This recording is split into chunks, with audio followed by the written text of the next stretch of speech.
Olá, estudante! Tudo bem com você? Seja muito bem-vindo a mais um encontro aqui no Se Liga na Educação.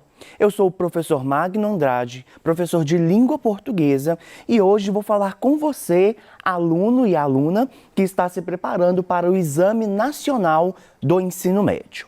Como nós sabemos, no Enem, além de todas as questões linguísticas e textuais e também dos conteúdos de geografia, de história, de física, de química, tem um conteúdo muito importante, principalmente para a prova de linguagens, que é a literatura. Em alguns encontros passados, eu falei com vocês sobre como a gente pode interpretar melhor os textos literários. E uma das dicas que eu dei para vocês é conhecer bem as escolas literárias. Vocês se lembram disso? Portanto, neste bimestre, nós vamos fazer um passeio pelas escolas literárias brasileiras, tá?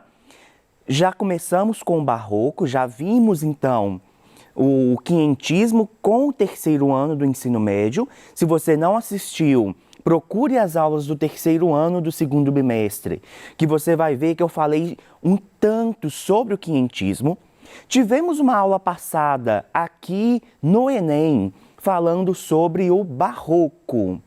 E hoje nós vamos ter uma aula também aqui no Enem, falando sobre uma outra escola literária, o arcadismo, tá bom? Portanto, na aula de hoje, nós iremos reconhecer o que é o arcadismo e as principais características dessa escola literária. Acompanhe então, olha.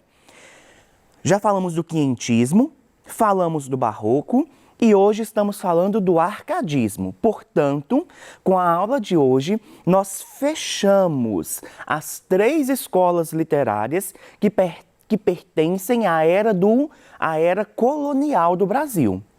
São as 3 escolas literárias que ocorreram durante o período que o Brasil era uma colônia de Portugal. Nos nossos próximos encontros que falaremos sobre literatura, já vamos entrar na era nacional, período cujo qual estamos, que o Brasil torna-se uma nação independente. Tudo bem? Bom, aqui, olha, há uma separação do Barroco e do arcadismo. O Barroco era a escola literária, era a época literária, era o período literário. A gente pode achar com esses vários nomes, essas várias expressões, que vingava na época. O Barroco, então, com todas aquelas características que nós já vimos, era a escola literária predominante na época. E aí, ao longo do tempo, ao passar dos anos, o Barroco deixa de ser a escola literária predominante e torna-se o arcadismo. É interessante que a gente pense que a mudança de uma escola literária, ela não acontece de uma hora para outra. Hoje eu acordei Barroco, amanhã eu acordo arcadista. Não é assim que funciona. É um período. As pessoas vão percebendo quem faz arte ali naquele período. Então, os poetas, os autores de texto em prosa, os musicistas, né? As musicistas, os músicos, os pintores, essas pessoas que fazem arte, elas vão percebendo que aquela forma de fazer arte já não está mais legal, já não está cabendo mais no contexto social, o contexto social já está pedindo uma outra coisa. Ou eles percebem, por exemplo, que a escola literária A, ela não alcança a camada mais populacional da sociedade, e aí algumas coisas vão incomodando. O que faz com que uma escola literária deixe de existir e outra torne a existir é o incômodo. O incômodo vai acontecendo ali na vida dos artistas e eles decidem, portanto, iniciam um processo de mudança, tá bom? E foi isso que aconteceu nessa troca aí entre Barroco e arcadismo, tá bom? Bom, o arcadismo é um movimento literário que ocorre após o Barroco. Entre eles, há algumas diferenças. Enquanto o barroco tinha uma preocupação muito grande com a religiosidade e a fé, o arcadismo já tinha uma preocupação maior com a questão do racionalismo. Ou seja, o arcadismo tinha uma preocupação maior com as questões da razão, com as questões mais pé no chão, digamos assim. O barroco também tinha uma grande preocupação e uma grande vertente cristã. Lembra que eu mostrei para vocês algumas obras do Aleijadinho, a pintura do Mestre Ataíde e os textos também, eles tinham um viés cristão católico muito grande. Já o arcadismo, ele já vai para a ideia do paganismo. Enquanto o barroco tem uma complexidade na exposição das ideias, o arcadismo, ele é simples. Então, a exposição das ideias dele é de forma simples, é de forma simplificada. E como que eu consigo ter uma complexidade no barroco da exposição das ideias? Por meio da escrita complexa. Então, vocabulário culto e construção de frases na ordem indireta. E, já que o arcadismo tem uma escrita mais simples, a exposição das ideias também torna-se mais simples, porque eles utilizam um vocabulário mais simples e a construção de frases na ordem direta. Professor, que história é essa de construção de frases na ordem direta? Quando a gente fala da construção da frase na ordem direta, nós estamos falando de sintase, tá? Então, a parte sintática.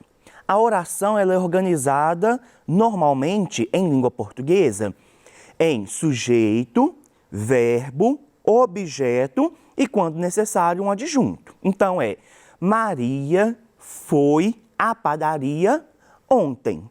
Sujeito Maria, o verbo foi, o objeto a padaria e o adjunto ontem. Isso é a ordem direta que eu estou mostrando aqui para vocês, tá? Quando a gente pensa na ordem indireta, a grosso modo é quando eu troco esta ordem de sujeito, verbo, objeto e adjunto. Então, por exemplo, à padaria ontem, Maria foi. Veja que eu digo a mesma coisa, mas troco a ordem. Eu pego o meu objeto e o adjunto e jogo lá na frente. Isso, então, faz com que a frase esteja de modo indireto. E muitas vezes, para nós, é mais complexo entender frases que estejam organizadas de modo indireto, tá bom? E é justamente isso que os barrocos faziam. Era uma escrita complexa e utilizavam muito as frases, as orações, na ordem indireta. Além disso, o barroco tinha um uso muito frequente de figuras de linguagem, enquanto que o arcadismo tem o uso de figuras de linguagem quase ausente. Tudo bem? Feito, então, essa diferenciação entre barroco e arcadismo, para vocês se situarem, a gente vai continuar. O arcadismo, então, olha, eu trouxe essa pintura do Nicolas Lancret, que se chama O Balanço, é da década de 1730. A gente consegue perceber aqui, então, algumas informações interessantes. Primeiro, a presença de vários homens, olha. Na verdade, aqui não é um homem, tá? Aqui é uma moça. Mas a presença, e aqui também é uma moça. A presença de vários homens. E, além disso, nós temos uma mulher centralizada que balança. Veja, então, olha, que um homem observa, o outro homem também, o homem está balançando a mulher, e até as mulheres aqui estão observando esta que está balançando. Percebam também que eles estão numa espécie de floresta, olha, uma espécie de bosque. Então, rodeado aí pela natureza, rodeado aí pelas árvores. E aí, com base nessas características dessa pintura, a gente vai entender o porquê que ela foi construída dessa forma, por meio das características do arcadismo que nós veremos daqui a pouco, tá bom? Bom, O arcadismo, também conhecido como setecentismo ou neoclassicismo, setecentismo por quê? Porque ele acontece aqui, olha, mais ou menos ele inicia-se neste século, tá? Então, esse 7 aqui é daqui, beleza?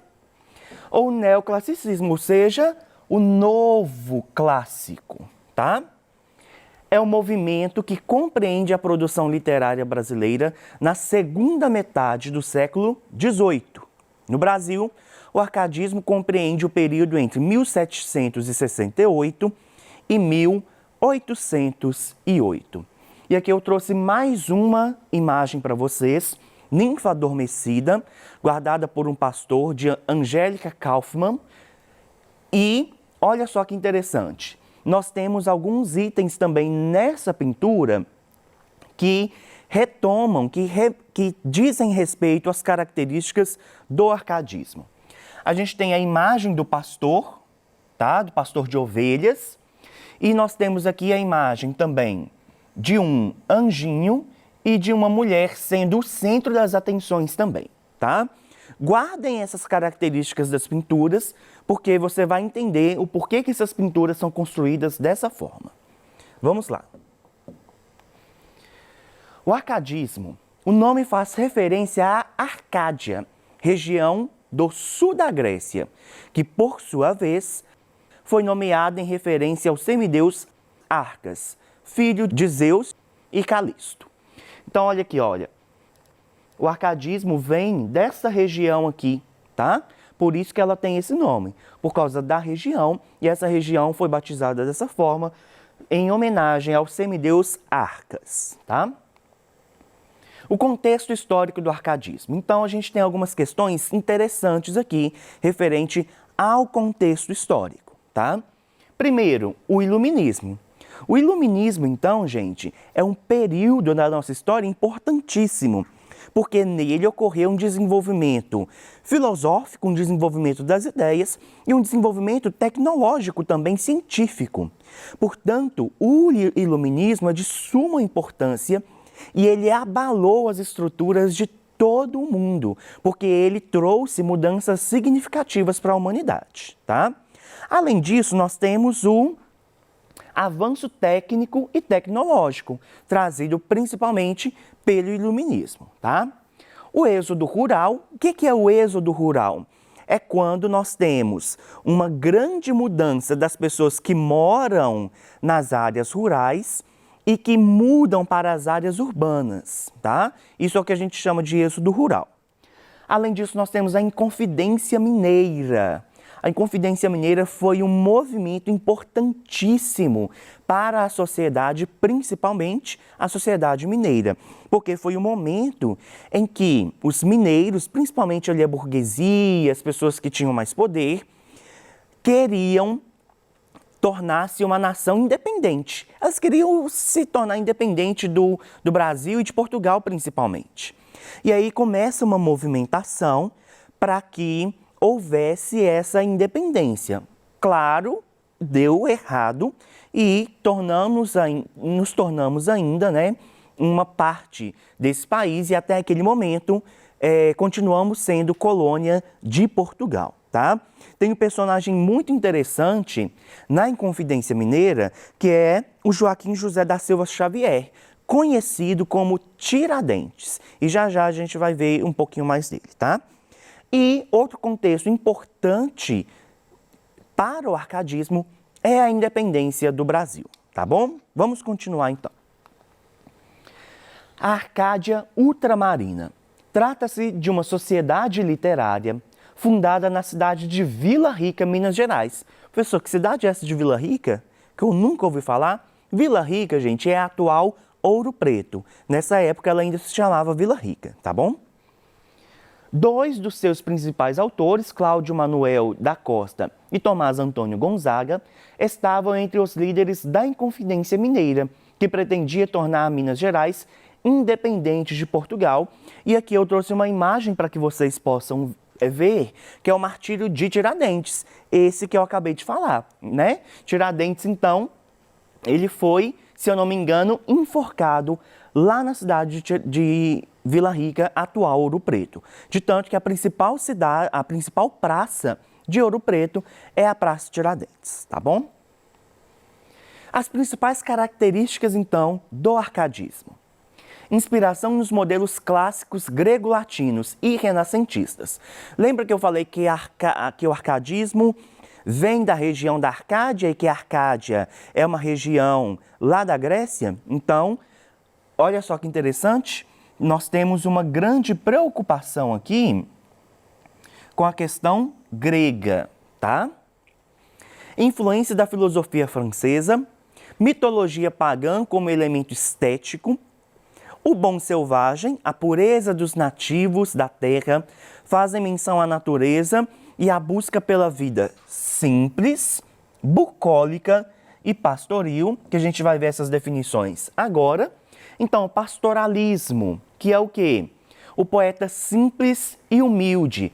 Por isso que é tão importante lá nas pinturas a presença do pastor, como eu mostrei para vocês. E o bucolismo, busca pelos valores da natureza. Lembra na outra pintura também que a mulher balança no meio da natureza? Nativismo, referências à terra e ao mundo natural. Tom confessional, estado de espírito de espontaneidade dos sentimentos e exaltação da pureza, da ingenuidade e da beleza. Por isso também, gente, um dos motivos que as mulheres sempre têm, que normalmente as mulheres estão no centro das obras do arcadismo, tá bom? Continuando.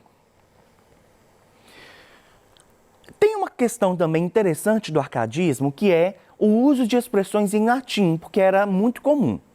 Elas estavam associadas ao estilo de vida simples e bucólico. Então a expressão inutilia truncati é cortar o inútil, referência aos excessos cometidos pelas obras do barroco. Lembra do incômodo? Isso incomodava, por isso houve a necessidade de uma nova escola literária. No arcadismo, os poetas primavam pela simplicidade. Fugere urbem, fugir da cidade, do escritor clássico Horácio. Locus amoenos, lugar ameno, um refúgio ameno, em detrimento dos centros urbanos monárquicos. E carpe diem, aproveitar a vida. O pastor, ciente da efemeridade do tempo, convida sua amada a aproveitar o momento presente. E aqui eu trouxe para vocês essa imagem que é de Marília, e eu vou falar com vocês sobre o Tomás Antônio Gonzaga, que era um dos principais autores arcadistas. Ele publicou Marília de Dirceu. Gonzaga é o pastor Dirceu, pseudônimo criado pelo poeta. A presença dos pseudônimos, ela é muito importante no arcadismo. Os poetas, os escritores, normalmente não utilizavam o seu próprio nome. Eles criavam outros nomes para poder assinar suas obras, tá? Nessa obra, Dirceu é o pastor que cultiva o ideal da vida campestre, que vive entre ovelhas em uma choupana e aproveita o momento ao lado da amada Marília. E aqui eu trouxe para vocês um trecho da Lira 2 de Tomás Antônio Gonzaga, do livro Marília de Dirceu, tá bom? Diz assim: porém eu, Marília, nego que assim seja amor, pois ele nem é moço, nem é cego, nem setas, nem asas tem. Ora, pois, eu vou formar-lhe um retrato mais perfeito, que ele já feriu meu peito, por isso o conheço bem. É um trecho bem pequenininho, o livro, eu tenho este livro aqui, tá? Então vocês percebem que ele é bem maior do que isso, tá bom? E aí, sobre este trecho, a gente pode perceber uma característica recorrente no livro Marília de Dirceu, e que pode ser encontrada nessa lira, nesse trechinho que eu trouxe para vocês, que é justamente a tonalidade subjetiva. Então, neste momento, sempre há a presença da questão subjetiva nas obras, tá bom? Principalmente nessa de Marília de Dirceu. Gente, então hoje nós reconhecemos o que é o arcadismo e as principais características dessa escola literária. Essas foram as referências que eu utilizei.